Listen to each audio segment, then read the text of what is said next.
Hi everyone, this is Monica Agarwal, lecturer in commerce from GGSSS Hisar. तो my dear students, आज हम बहुत ही interesting chapter करने वाले हैं और एक तरीके से कहूँ तो ये मेरा बहुत ही फेवरेट चैप्टर है, मुझे बहुत पसंद है। आज के चैप्टर का नाम है बच्चों कंपनी ऑर्गेनाइजेशन।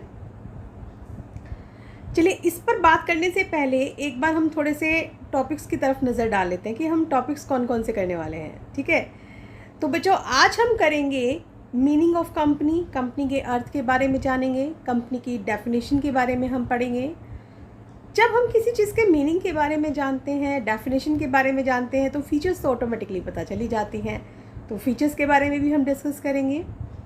अब इसकी मेरिट्स को भी देखेंगे और साथ ही लिमिटेशंस को भी देखेंगे, और हम ये भी पढ़ेंगे कि कंपनी के टाइप्स कौन कौन से हैं। और इसी के साथ हम एंड में एक MCQs करेंगे थोड़े से, जिससे पता चले कि आपको चैप्टर में कितना मज़ा आया और क्या आपको समझ आया है या नहीं आया है।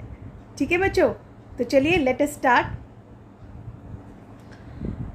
अब कंपनी क्या चीज़ होती है, देखिए इस पर चलने से पहले मैं आपसे बात करूंगी। बेटा आप लोग +1 के स्टूडेंट्स हैं, आपके लिए बिज़नेस कम्प्लीटली जो है वो बिल्कुल नया है। तो इसमें क्या चीज़ हो जाती है कि अगर हम अब तक फॉर्म्स पढ़ते आए हैं बिजनेस ऑर्गेनाइजेशन के, है ना, तो फॉर्म्स ऑफ बिजनेस ऑर्गेनाइजेशन में आपने अब तक क्या क्या पढ़ा? सोल प्रोप्राइटरशिप, कि एक अकेला व्यक्ति भी बिजनेस कर सकता है। इवन आप अपने गली मोहल्ले में आस पड़ोस में अगर देखते हैं बच्चों, तो वहाँ पे कोई छोटी परचून की दुकान है, किराने की दुकान है ना, किसी भी चीज़ का, कपड़े की भी हो सकती है, मिठाई की भी हो सकती है, मतलब किसी भी चीज़ की जो शॉप है वो हमारा क्या है? एकाकी व्यवसाय। एकाकी व्यवसाय मीन्स जिसे एक व्यक्ति चला रहा है। अब आपने साथ ही बच्चों उसकी मेरिट्स डीमेरिट्स भी पढ़े हैं, है ना, कि देखिए आप अकेले व्यापार तो कर सकते हैं लेकिन बहुत लार्ज स्केल पर नहीं कर सकते, क्योंकि आपके पास इतना पैसा नहीं है और इतने साधन नहीं हैं। तो इसके लिए फिर बेटर क्या लगा, एक और ऑर्गेनाइजेशन का आपने टाइप पढ़ा, वो था पार्टनरशिप, कि अब वहाँ पे एक नहीं बल्कि 2 या 2 से ज़्यादा लोग जो मिलकर हैं वो बिज़नेस कर रहे हैं। ठीक है, तो अब कंपैरेटिवली आपको एक अकेला व्यक्ति पैसा लगाता, अब 2 या 2 से ज़्यादा लोग अगर पैसा लगा रहे हैं तो नो डाउट पैसा भी ज़्यादा होगा, काम भी अच्छा होगा, क्योंकि किसी की किसी चीज़ में परफेक्शन है और किसी की किसी चीज़ में परफेक्शन होती है। अगर आप किसी को नहीं मिलाना चाहते तो आप इसके लिए जॉइंट हिंदू फैमिली की तरफ भी जा सकते थे, जिसमें दादा दादी आएंगे, ठीक है, ताऊ चाचा सब मिलकर जो है वो बिज़नेस कर सकते हैं, है ना। तो अब ये भी कर सकते हैं, लेकिन नहीं, अब इतने में भी हमारा काम नहीं चलता, क्योंकि सबसे मेन एक ड्रॉबैक उसका क्या था कि वहाँ पे जो है ना आपके पास साधन सीमित हैं, लेकिन जो लायबिलिटी है वो असीमित है। बाई चांस अगर बिजनेस में लॉस हो जाए तो उन्हें अपनी पर्सनल प्रॉपर्टी भी बेचनी पड़ जाती है। तो भाई ये तो सबसे दिक्कत वाला काम हो गया ना। तो इसी के लिए एक क्या चीज़ आया फिर, ऑर्गेनाइजेशन, कंपनी ऑर्गेनाइजेशन आया। अब ये फॉर्म ऑफ बिजनेस ऑर्गेनाइजेशन का ही एक फर्दर टाइप है, जिसे बच्चों हम जॉइंट स्टॉक कंपनी भी बोल देते हैं। अब बच्चे अक्सर कंफ्यूज हो जाते हैं कि जॉइंट स्टॉक कंपनी, अरे हमने तो कंपनी पढ़ा था, या जॉइंट स्टॉक कंपनी से पढ़ लिया तो कंपनी क्या चीज़ है। तो बच्चों यहाँ पे क्या है कि जॉइंट स्टॉक कंपनी भी हम इसको कह सकते हैं और कंपनी भी इसको कह सकते हैं। लेकिन अब ये कंपनी है क्या चीज़? देखिए जो कंपनी है अगर 2 वर्ड से मिलकर बनी है, कौन कौन से इसके 2 वर्ड्स हैं? Come plus penis is equal to company. मतलब क्या था कि ये जो था ना, ये पहले एक लैटिन वर्ड से था। वहाँ पे क्या था, जब पहले पुराने टाइम में ना लोग साथ मिलके खाना खाया करते थे, धीरे धीरे उसमें व्यापार की बातें भी होती थी। जब वो खाना खा रहे हैं, सब कुछ कर रहे हैं, है ना, तो उससे फिर क्या था, धीरे धीरे वो वर्ड एक चेंज होकर क्या बन गया, वो कंपनी बन गया। मतलब अब एक कंपनी का लिटरली अगर हम मीनिंग देखें ना, तो वो क्या चीज़ बन गई कि एक एसोसिएशन ऑफ पर्सन है, कि एक कुछ लोग जो मिलकर हैं, कोई भी एक पर्टिकुलर जिनका उद्देश्य क्या होगा, सेम होगा, उसके लिए वो मिलकर काम कर रहे हैं, वो हमारी क्या कहलाती है बच्चों? कंपनी कहलाती है। ठीक है, ये तो था हमारा इसका मीनिंग। अब चलते हैं इसकी डेफिनेशन की तरफ। क्योंकि डेफिनेशन में क्या है कि जब एक कंपनी आई तो कंपनी के साथ साथ इससे रिलेटेड अधिनियम भी बना, एक्ट भी बना। कोई भी चीज़ को समझने के लिए अगर उसमें बहुत सारे हैं तो उसके लिए पर्टिकुलर एक एक्ट बना दिया जाता है, और वो एक्ट ने भी उसको डिफ़ाइन किया। जब हम कोई बनाते हैं तो इसके लिए एक्ट बना जो अक्सर चलता आ रहा है, that is Indian companies act 1956। लेकिन वो जो एक्ट है ना, उसमें हम उसकी डेफिनेशन से हम उसको क्लियर नहीं कर सकते। तो यहाँ पे एक प्रोफेसर LH हैने हैं जिन्होंने बहुत अच्छी डेफिनेशन दी है इस चीज़ की बच्चों। वो क्या कहते हैं? वो कहते हैं company is an artificial person. अब देखना, जैसे मैं आपको बताती हूँ कि भाई उसी में से ही डेफिनेशन में से आपकी कैरेक्टरिस्टिक्स आ जाती हैं, तो यहाँ पर भी इन्होंने बहुत अच्छी डेफिनेशन दी जिससे आपको सब कुछ क्लियर हो जाता है। क्या बताते हैं ये? Company is an artificial person. अब कंपनी क्या है? हमारा एक आर्टिफिशियल पर्सन है, क्रिएटेड बाय लॉ, जिसे किसने बनाया है? कानून ने बनाया है।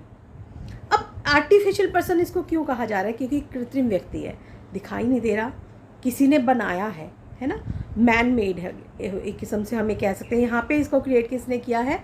लॉ ने क्रिएट किया है, ठीक है। हैविंग ए सेपरेट एंटिटी, जिसकी अपनी अलग अस्तित्व है। अब देखिए बच्चों, जो हमने पहले फॉर्म ऑफ बिजनेस ऑर्गेनाइजेशन किए थे उनमें उसकी अलग एंटिटी नहीं थी ना अलग एंटिटी। बिजनेस और बिजनेसमैन उसमें एक ही माना जाता था, लेकिन इसमें क्या है? वो दोनों अलग अलग हैं। कंपनी अलग है और कंपनी के मेंबर्स जो हैं वो बच्चों अलग होते हैं, ठीक है। With A perpetual succession.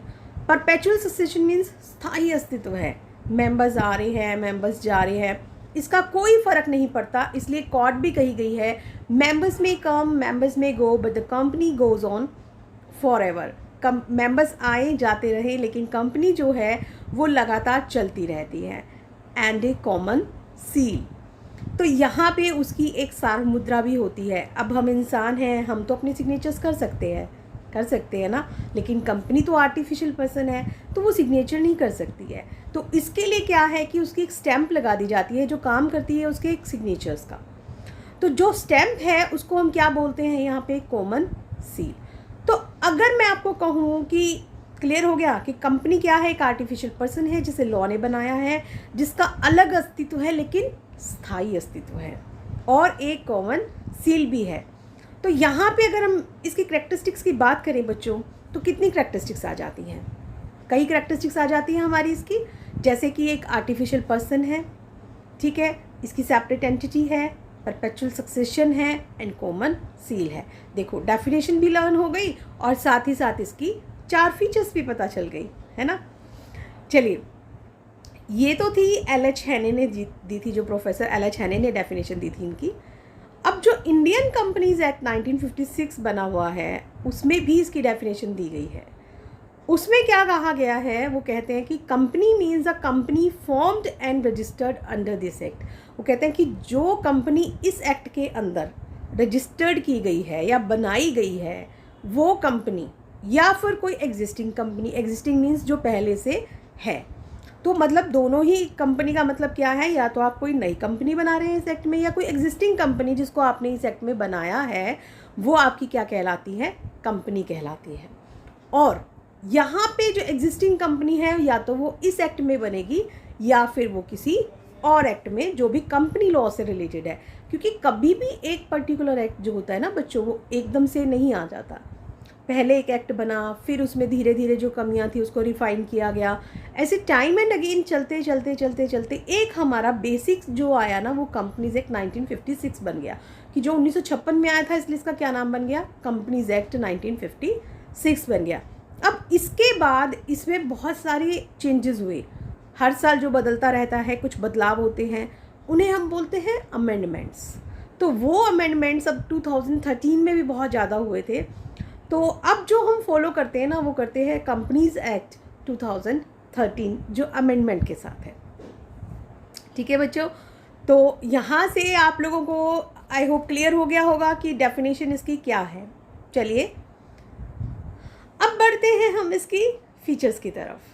तो चलो, सबसे पहली बात यहाँ पे अब इसकी फर्स्ट फीचर हमारी क्या चीज़ है? फर्स्ट फीचर देखिए इसकी है इनकॉर्पोरेटेड एसोसिएशन ऑफ पर्सन। अब ये एक ऐसे लोगों का समूह है, एक अकेला व्यक्ति कभी नहीं बना सकता कंपनी। कम से कम 2 लोग होने चाहिए, मतलब एक से ज़्यादा लोग होंगे तो कंपनीज बनेगी। और साथ ही क्या ज़रूरी है, उसका रजिस्ट्रेशन भी ज़रूरी है कि खाली ये नहीं, इनकॉर्पोरेटेड का मतलब यहाँ पे क्या है, रजिस्ट्रेशन ज़रूरी है। अब जैसे देखिए कि आप स्कूल में पढ़ते हैं तो स्कूल में आपका कब माना जाता है एडमिशन, जब वहाँ पे आप अपना पूरा रजिस्ट्रेशन करवा लेते हैं, एडमिशन फॉर्म भरते हो ना एडमिशन फॉर्म। आपने अपना एडमिशन फॉर्म भरा, उसके साथ डॉक्यूमेंट्स लगाए जो जो रिक्वायर्ड थे, और उसके बाद ये माना गया कि हाँ भाई आपका जो स्कूल में है वो एडमिशन हो गया है। ऐसे ही बच्चों कंपनी का होता है। कंपनी में भी क्या होगा कि ये ग्रुप ऑफ पीपल है जो मिलकर काम करेंगे, एक सेम ऑब्जेक्टिव के लिए काम करेंगे। तो यहाँ पे भी वो क्या है कि जो इनकी डॉक्यूमेंटेशन है, जो फॉर्म होता है बाकायदा कंपनी को बनाने के लिए, वो फिल करेंगे। उसी के साथ साथ जो डॉक्यूमेंट्स की ज़रूरत है वो डॉक्यूमेंट्स भी वो लोग लगाएंगे और फिर उसका रजिस्ट्रेशन करवाते हैं। तो इसलिए क्या कहा जाता है, वो इनकॉर्पोरेटेड रजिस्ट्रेशन को यहाँ पे इनकॉर्पोरेटेड कहा जा रहा है। इनकॉर्पोरेटेड एसोसिएशन ऑफ पर्सन ये है। दूसरी फीचर बच्चों इसकी क्या है, this is a artificial legal person. Artificial legal person क्यों कहा जा रहा है, प्रोफेसर हैने ने भी अपनी डेफिनेशन में बताया था, this is an artificial person created by law, बताया था ना। अब देखिए, एक बच्चा जन्म लेता है तो उसकी माँ उसे जन्म देती है, इंसान पैदा होता है, मरता है, सब कुछ होता है ना। लेकिन क्या कंपनी ऐसा होता है? नहीं। फिर कंपनी को हम एक पर्सन क्यों बोल रहे हैं, और वो भी लीगल पर्सन क्यों बोल रहे हैं? देखिए, आर्टिफिशियल लीगल पर्सन इसलिए बोल रहे हैं हम इसको क्योंकि जैसे एक इंसान है वो जन्म लेता है ना, ऐसे इसका जन्म तो नहीं होता, लेकिन ये लॉ के द्वारा बनाई जाती है। आपने रजिस्ट्रेशन करवा लिया तो इसका मतलब इसका जन्म हो गया।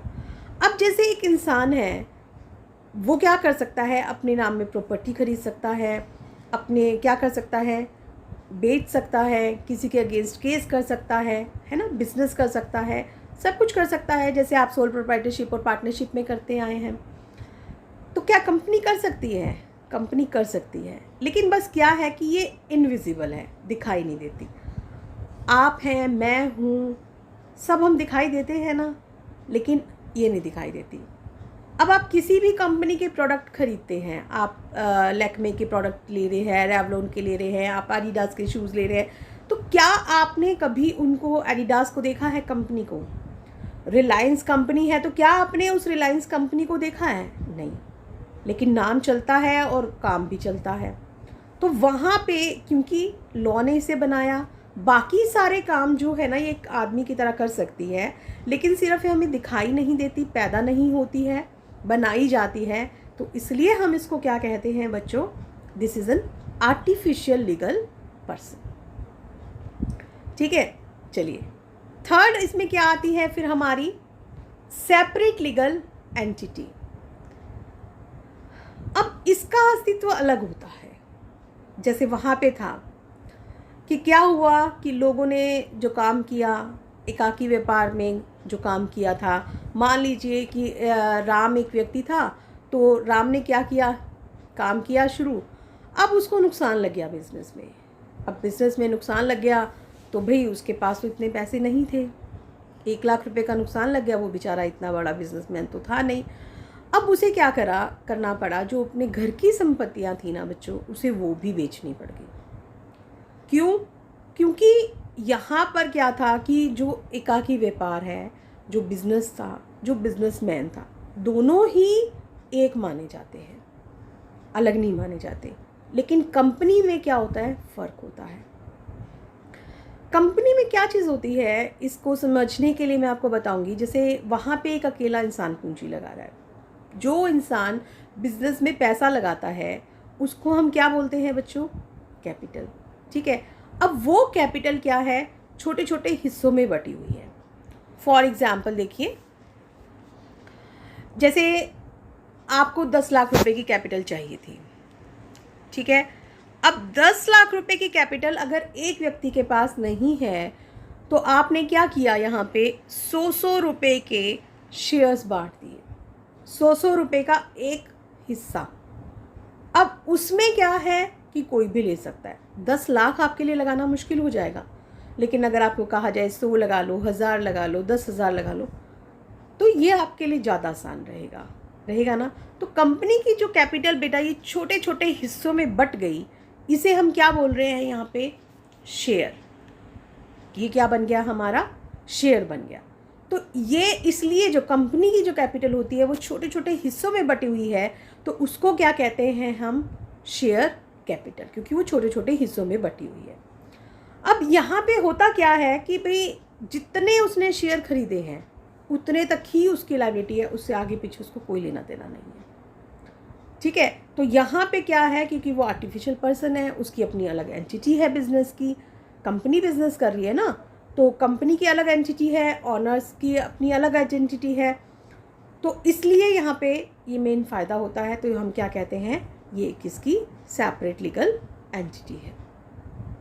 चलिए फिर अगला कौन सा आ जाता है, अगला आता है बच्चों हमारा परपेचुअल सक्सेशन, ये वाला स्थायी अस्तित्व। अभी मैंने बताया था मेंबर्स में come, members may go, but the company goes on forever. सदस्य चाहे आए, सदस्य चाहे जाएं, लेकिन कंपनी अपना लगातार चलती रहती है। अब जैसे अभी हम कर रहे थे कि राम ने अगर व्यापार किया, राम की भगवान ना करे अगर डेथ हो जाए तो उसका तो बिज़नेस ठप हो गया, या वो दिवालिया हो गया तो भी उसका बिज़नेस ठप हो गया। लेकिन यहाँ ऐसा नहीं है। यहाँ क्या होगा कि राम नहीं है तो श्याम के पास चले गए, श्याम नहीं तो मोहन के पास चले गए, मतलब कितने भी लोग आएँ, कितने लोग जाएं, कंपनी को कोई फ़र्क नहीं पड़ने वाला। क्यों, कंपनी की तो अपनी सेपरेट लीगल एंटिटी है, उसका तो अलग अस्तित्व है, उसका राम श्याम मोहन है ना, तो किसी से उसका कोई लेना देना नहीं है, गोपाल से उसका कोई लेना देना नहीं है, कितने भी मेंबर्स हो सकते हैं, वो अपना अलग अस्तित्व पे चलता है। तो इसलिए चाहे कोई पर्सन दिवालिया हो जाए, चाहे किसी की डेथ हो जाए, चाहे कोई छोड़ के चला जाए, कंपनी पे कोई फ़र्क नहीं पड़ेगा, कंपनी ऐसे ही चलती रहेगी।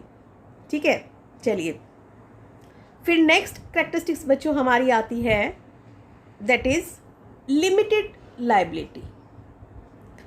अभी लिमिटेड लायबिलिटी हमारी क्या चीज़ है बेटा, अभी मैंने बताया जैसे कि कंपनी की जो पूंजी थी वो छोटे छोटे हिस्सों में बटी हुई थी, है ना।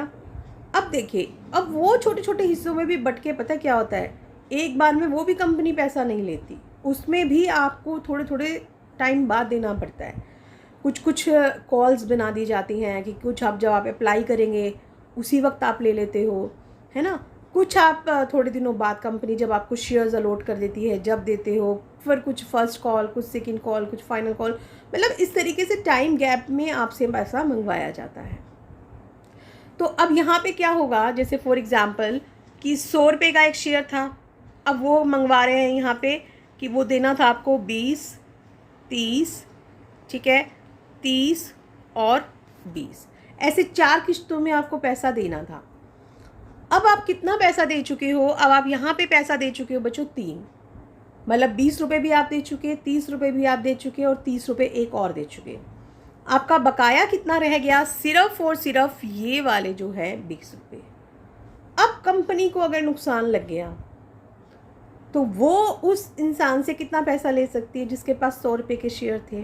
अब उसकी कोई पर्सनल प्रॉपर्टी नहीं बिकेगी, क्यों, उसका अलग अस्तित्व है।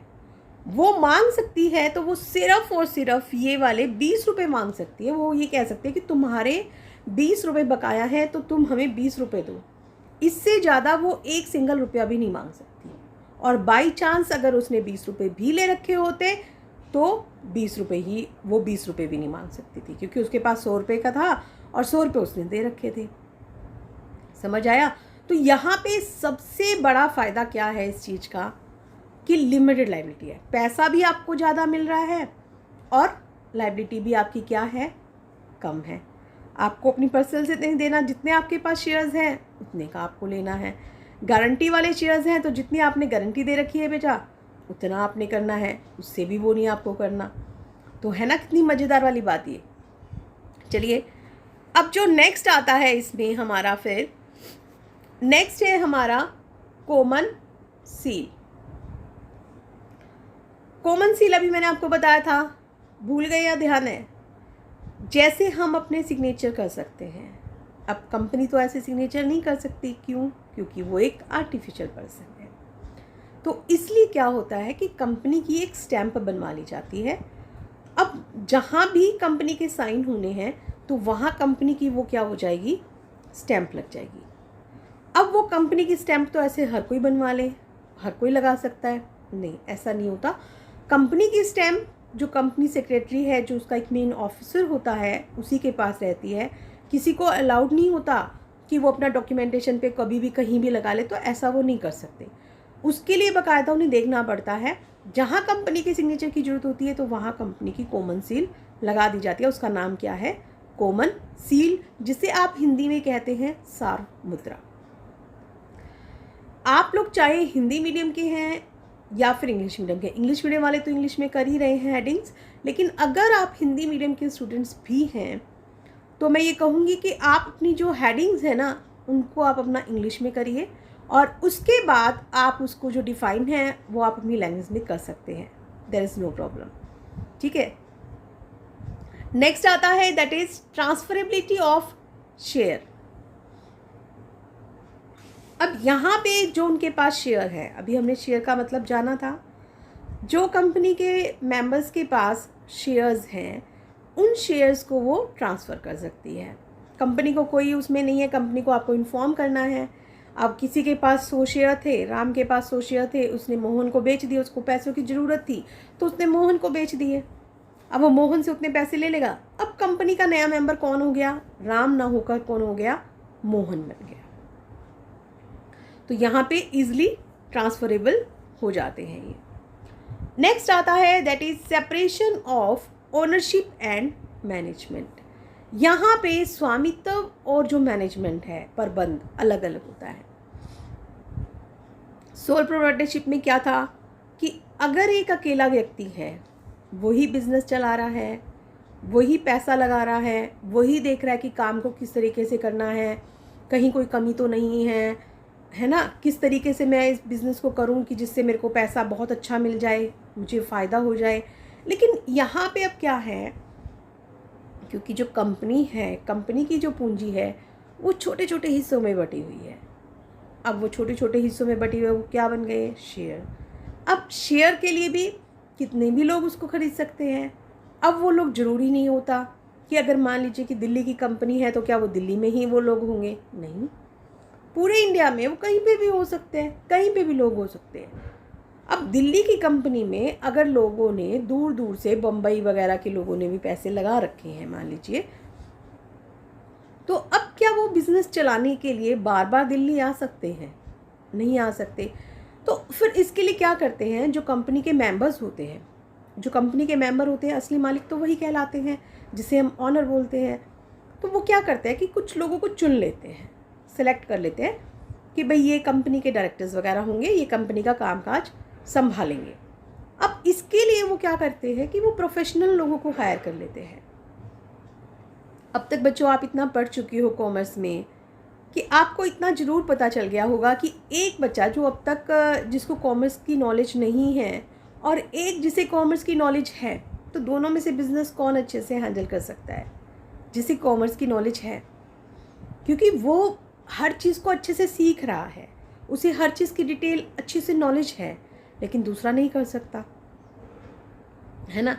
तो यहाँ पे हम क्या कर रहे हैं, हम प्रोफेशनल लोगों को हायर कर लेते हैं और वो प्रोफेशनल लोग क्या करते हैं, कंपनी का जो मैनेजमेंट है वो अच्छे से चला लेते हैं। तो इसीलिए यहाँ पे क्या चीज़ है, ऑनर अलग है और मैनेजमेंट जो है वो अलग है, क्योंकि मेंबर्स अपना नहीं काम संभाल रहे, वो अपने बदले में इकट्ठे जो मिलकर है, मिक्सिंग करके और एक मैनेजमेंट उन्होंने अलग बना दी है।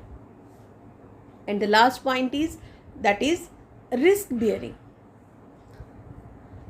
अब ये जोखिम भी सहन कर सकती है। छोटा व्यापार था तो हम ज़्यादा जोखिम नहीं सहन कर सकते, क्योंकि हमारा पैसा हमें डूबने का खतरा रहता है। अब यहाँ पे क्या है कि बहुत सारे लोग हैं, सब लोगों ने थोड़ा थोड़ा लगाना है, तो कंपनी को कोई डर ही नहीं रहता। कंपनी के पास ज़्यादा पैसा है तो कंपनी ज़्यादा रिस्क भी उठा सकती है। और दूसरी बात, क्योंकि ओनर्स की जो लायबिलिटी है वो कौन सी है, लिमिटेड। जितने के आपने शेयर्स परचेज कर रखे, आपको तो कंपनी को सिर्फ उतने ही पैसे देने हैं, आपको उससे 1 रुपया भी फालतू नहीं देना। तो जब आपको उससे 1 रुपया भी फालतू नहीं देना तो आप काम भी दिल खोल के कर सकते हो, जोखिम सहन कर सकते हो। ज़्यादा जोखिम सहन करोगे तो ज़्यादा प्रॉफिट आ जाएंगे, ये बहुत बड़ा फ़ायदा हो जाता है। और साथ ही साथ क्योंकि जो प्रोफेशनल भी यहाँ पे हो गए, वहाँ पे तो एक अकेला व्यक्ति काम संभाल रहा था। अब यहाँ पे क्या है कि प्रोफेशनल्स को, आपने बड़ी कंपनी है, अच्छा पैसा है आपके पास, तो आप प्रोफेशनल लोगों को हायर कर सकते हैं। अब प्रोफेशनल लोगों को आपने हायर किया तो वो अच्छे से रिस्क भी, उनमें रिस्क बेयरिंग करने की कैपेसिटी भी काफ़ी अच्छी होती है। देखा बच्चों आपने कि कंपनी हमारे लिए कितनी फ़ायदेमंद है। कंपनी की कितनी सारी फीचर्स हैं यहाँ पे कि आर्टिफिशियल पर्सन है, आपको पैसा भी ज़्यादा नहीं लगाना पड़ रहा, और फ़ायदा भी देखो आपको सबसे ज़्यादा मिल रहा है। नुकसान हो गया तो उसका भी आपको डर नहीं है कि जितना आपने पैसा लगाया वहीं तक आपका नुकसान सीमित रहेगा, उसके अलावा नहीं रहेगा। काम काज की भी आपको इतनी ज़्यादा चिंता नहीं है, क्योंकि आपने अलग से लोगों को हायर किया हुआ है, और वो भी प्रोफेशनल लोगों को हायर किया हुआ है, तो वो काम भी क्या कर रहे हैं, अच्छे से यहाँ पे कर रहे हैं। ठीक है, तो चलिए आज के लिए हमारा इतना ही। That's all.